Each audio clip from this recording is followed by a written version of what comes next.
اللہ تعالیٰ نے سورۃ آل عمران کی آیت نمبر 175 میں ارشاد فرمایا فَلَا تَخَافُوهُمْ وَخَافُونِي إِن كُنتُم مُؤْمِنِينَ۔ اللہ نے فرمایا کہ اگر تم مومن ہو تو تم لوگوں سے نہیں مجھ سے ڈرو۔ اور اللہ تعالیٰ نے سورۃ مائدہ کی آیت نمبر 44 میں ارشاد فرمایا فَلَا تَخْشَوُا النَّاسَ وَاخْشَوْنِي، فرمایا تم لوگوں سے نہیں مجھ سے ڈرو، چاہے کوئی جتنا مرضی ظالم بادشاہ ہو، ظلم کرنے والا ہو،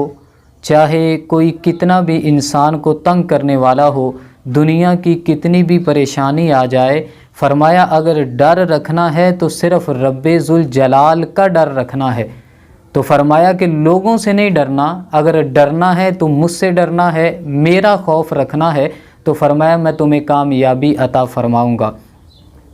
قیامت کے دن ایک شخص ہوگا، ایک شخص کو بلایا جائے گا اور اس کے نامہ اعمال تولے جائیں گے، تو اس کے نامہ اعمال جو ہیں اس کے گناہوں کا پلڑا جو ہے وہ بھاری ہو جائے گا۔ تو گناہوں کا پلڑا بھاری ہونے کی وجہ سے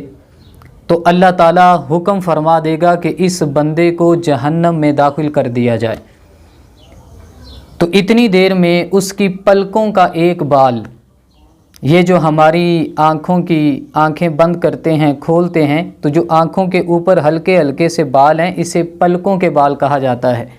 تو یہ پلکوں کا ایک بال رب ذوالجلال کی بارگاہ میں عرض کرے گا کہ اے میرے مولا، تیرے نبی علیہ الصلاۃ والسلام کا فرمان ہے کہ جو بھی بندہ تیرے خوف سے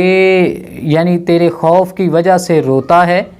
تو فرمایا اللہ تعالیٰ اس پر جہنم کی آگ جو ہے وہ حرام کر دے گا۔ تو اللہ تعالیٰ کی رحمت جوش میں آئے گی اور اللہ تعالیٰ فرمائے گا یہ نہیں کہ اس کے جسم کے سارے بال جو ہیں اسے جنت میں ڈال دیا جائے اور اس بندے کو جہنم میں ڈال دیا جائے، یہ بھی نہیں، بلکہ یہ بھی نہیں فرمایا جائے گا کہ اس کے چہرے کو جو ہے وہ جنت میں ڈال دیا جائے اور باقی جسم جو ہے وہ جہنم میں ڈال دیا جائے، بلکہ اللہ کی رحمت جوش میں آئے گی، اس ایک بال کی وجہ سے اللہ تعالیٰ اس بندے کے گناہوں کی بخشش فرما دے گا۔ یعنی ایک بال ہے،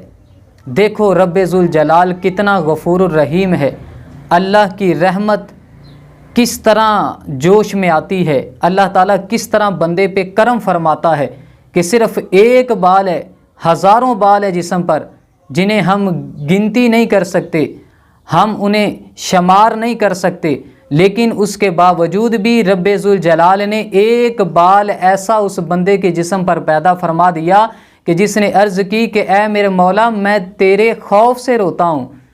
مجھے صرف تیرے ڈر سے میں روتا رہا ہوں۔ ہاں یہ بندہ گناہ گار بھی ہوگا، اس نے گناہ بھی کیے ہوں گے، اس نے ظلم بھی کیا ہوگا، اس نے نافرمانی بھی کی ہوگی، اے میرے مولا اس نے ہر برا کام کیا ہوگا، لیکن میں جب بھی روتا رہا ہوں اے میرے مولا تیرے خوف سے روتا رہا ہوں۔ تو رب ذوالجلال کی رحمت پھر جوش میں آئی تو پھر کیا کیا، رب ذوالجلال نے ایک بال کی وجہ سے، وہ جو اس کی آنکھوں کی پلکوں کا ایک بال تھا، اللہ تعالیٰ نے اس کی وجہ سے اس بندے کے سارے گناہوں کو معاف فرما کے اس بندے کو جنت میں جگہ عطا فرما دی۔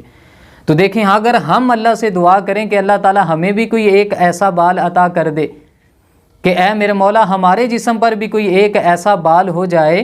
کہ جس کی وجہ سے وہ بھی تیرے خوف سے روئے۔ ہم بھی گناہ گار ہیں، ہم بھی سیاہ کار ہیں، ہم بدکار بھی ہیں، ہم نمازیں بھی چھوڑتے ہیں، ہم لوگوں کا حق بھی کھا لیتے ہیں، ہم لوگوں کو تنگ بھی کرتے ہیں، لوگوں کا دل بھی دکھاتے ہیں، لیکن اے میرے مولا ہے تیرے بندے، کاش اے میرے مولا کوئی ایک بال ہمارے جسم پہ بھی ایسا پیدا فرما دے کہ جو کل قیامت کے دن تیرے خوف سے